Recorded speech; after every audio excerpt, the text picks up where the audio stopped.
found a tube, and the minute I opened it, the smell transported me through time.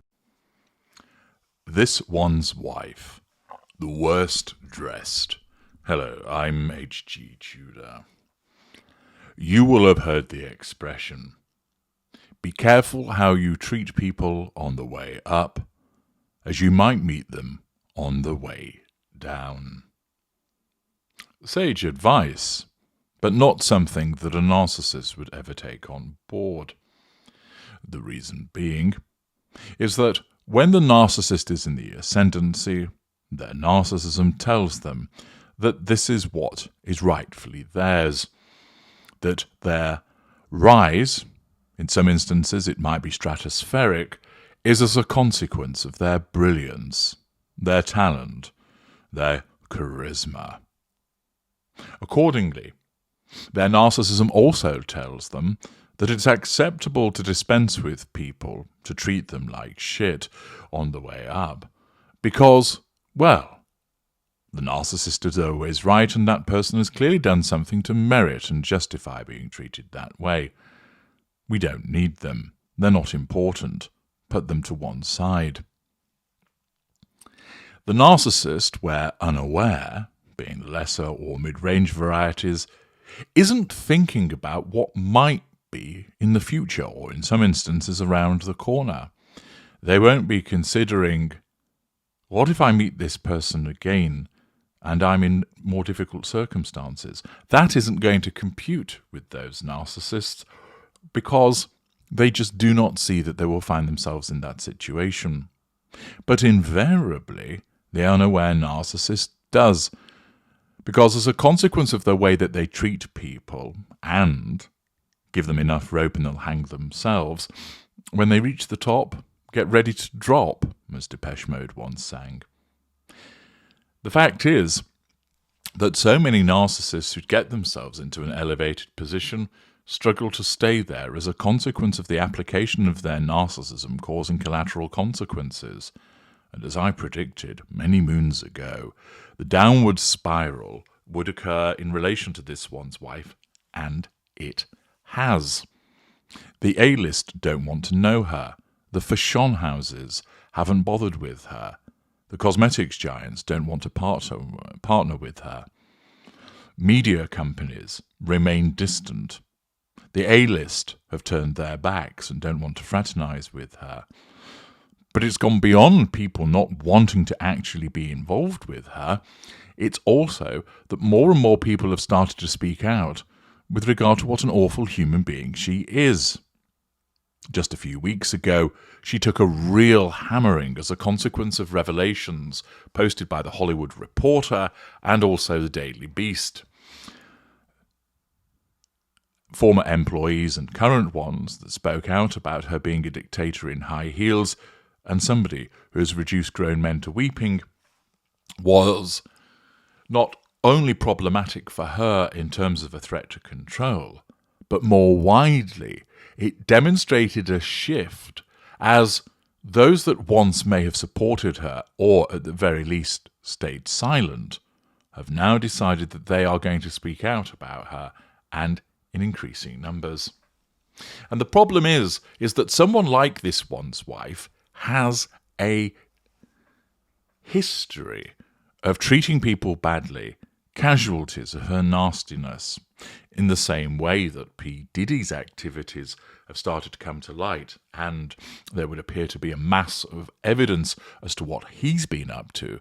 This one's wife, with her haughtiness, her arrogance, her absence of emotional empathy, has treated people badly as she clambered her way up to the rarefied atmosphere of being an internationally recognized individual with wealth. We all know she only got there because she married Ginger Bollocks. Nevertheless, she doesn't have any due regard to how fortunate she was to get herself into that position. Her narcissism tells her she deserved it. And yet, as more and more people have started to speak out about her, an interesting turn occurs with something called the list, which demonstrates that they are not hesitant to criticize her either in relation to her being a supposed fashion icon. as we've had plenty of other people criticise her for her behaviour, they are now sticking the boot in with regard to her fashion choices, something which is problematic for this somatic narcissist.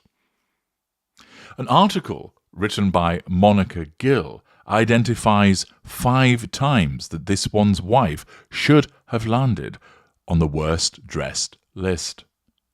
Only 5 times, I hear you say. Can you guess what those 5 instances might have been? Whilst we learn more about what Monica Gill has to write. This one's wife, Duchess of Sussex, is one of the most fashionable members of the royal family. Barring her nemesis, Kate Middleton. Well, she's the Princess of Wales, but they persist in calling her Kate Middleton.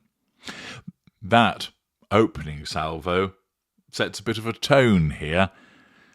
Calls her fashionable, or fashionable, and yet compares her to the Princess of Wales, which is something that she would not like, where the Princess of Wales comes out on top. The former actor knows how to dress for the red carpet, and she's maintained an interest in fashion stemming back to her time in Hollywood, and even curated a now defunct lifestyle blog, The Tig, that was rich with luxurious style and beauty tips. However, her role as Duchess comes with certain standards and expectations that are worlds away from her former life, and sometimes she struggles to meet them. Indeed, this one's wife's sometimes risque style was a far cry from the refined wardrobe her devotees associate her with today. The Los Angeles native has a diverse style portfolio that she's developed from her years of experience working on set. I think the most important thing you can do is tailoring. No matter what you have in your closet, you think it's not going to make a big impact. But if it fits you to a T, you look 1,000,000 times better.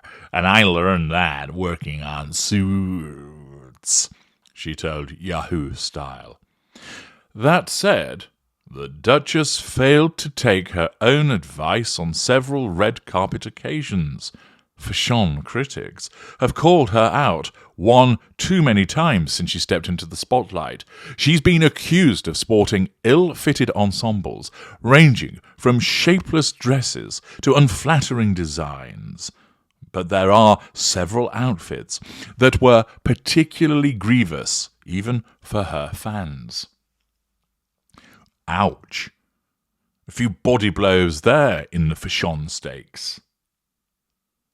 Times where I know there is a global spotlight and attention will be given to each detail of what I may or may not be wearing, then I support designers that I have really great friendships with, and smaller, up-and-coming brands that haven't gotten the attention they should be getting. That's one of the most powerful things that I'm able to do, and that's simply wearing, like, an earring, she told the New York Times. Wow, masterful, isn't it? One of the most powerful things you can do is wear an earring. What a vacuous, abject loser she really is. Thus, having set the scene, the list has not spared giving her a few digs with regard to her fashion. But what are the 5 times that they say that she ought to have ended up on the worst dress list? Can you guess? Here we go. Yes, it's overripe burst tomato lady, which later turned into desiccated shrivel chili dress. In 2021, the Duke and Duchess of Sussex attended the Salute to Freedom Gala at the Intrepid Sea Airspace Museum in New York. The Carolina Herrera silk dress that this one's wife selected for the gala would become one of her most controversial looks to date. The scarlet red dress had the potential to be groundbreaking, with the bold colour and plunging neckline, but the poor tailoring resulted in an unflattering, tent-like fit. This is one of the most obvious examples of how this one's wife failed to take her own advice on prioritizing tailoring. Thus, the overripe burst tomato lady dress comes in as one of those occasions where she missed the mark. And even though they describe it as poor tailoring and unflattering in a tent-like fit, they still are relatively kind as they miss out all manner of horrors associated with this particular outfit. Next up is a dress which I don't think I've given a label to. I think I'll call this Birds by Alfred Hitchcock. The Duke and Duchess of Sussex embarked on a 16-day tour in the fall of 2018, where they made a stop in Sydney, Australia, to attend the Australian Geographic Society Awards. This one's wife arrived at the award ceremony in a monochrome dress that featured an eye-catching ombre design. She outdid herself with this Oscar de la Renta item, which she paired with black slingback pumps and silky Hollywood waves. However, the bird silhouettes were a superfluous reference to ornithology and the geographic theme of the evening. If this one's wife's goal was to outshine the crowd, she certainly succeeded. However, she was monumentally overdressed for the occasion. She sorely missed the mark with this one, bypassing the semi-formal attire and jumping straight into black tie. A quick Google search of past ceremonies would have saved her from sticking out like a sore thumb and violating the dress code. The gown itself was runway worthy, but it was better suited to the Met Gala, well, that tells its own story, than this prestigious academic ceremony. Once again, this one's wife gets it wrong because of the absence of emotional empathy. She isn't able to read the room. It's a little bit like when she turned up wearing a ball gown in Jamaica, sat in the cinema looking ridiculous as everybody else was not dressed in a similar style to her. Once again, she draws attention to herself, which her narcissism wants her to do, but by the same token, she then attracts criticism for looking overdressed and, quite frankly, ridiculous, with a load of birds fluttering around on her. The list have gone further back for this next item of poor dressing. They explain this one's wife portrayed the character Rachel Zane on Suits in the 2010s. 2 years before she quit the show and a year before she met Prince Harry, she attended an event in New York City hosted by NBC Universal Cable Entertainment. At this stage in her career, she had already established herself as a solid actor, if you say so, and was 1 year into her new passion project, The TIG. She interviewed an array of stylish and ambitious women for her blog, including Elizabeth Hurley, Priyanka Chopra, and Ivanka Trump. However, the former actor's foray into fashion involved some trial and error. Her eye for style fell short when she pulled up to the network event wearing a cropped bandeau top with black trousers and matching boots. She nailed the makeup, but it wasn't enough to counterbalance the disproportionate crop top. The gauzy bandeau blouse emphasized her short torso, SpongeBob SquarePants, and looked imbalanced against the never-ending legs of her trousers.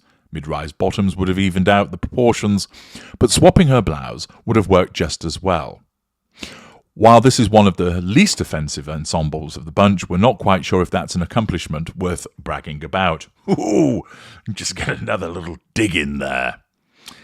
So, another fashion fail for this one's wife. Next up, we have Violet Beauregarde. I don't think there's anything actually wrong with the colour. I rather like it. But the dress is utterly shapeless. But this isn't what I think. It's what the list have to say.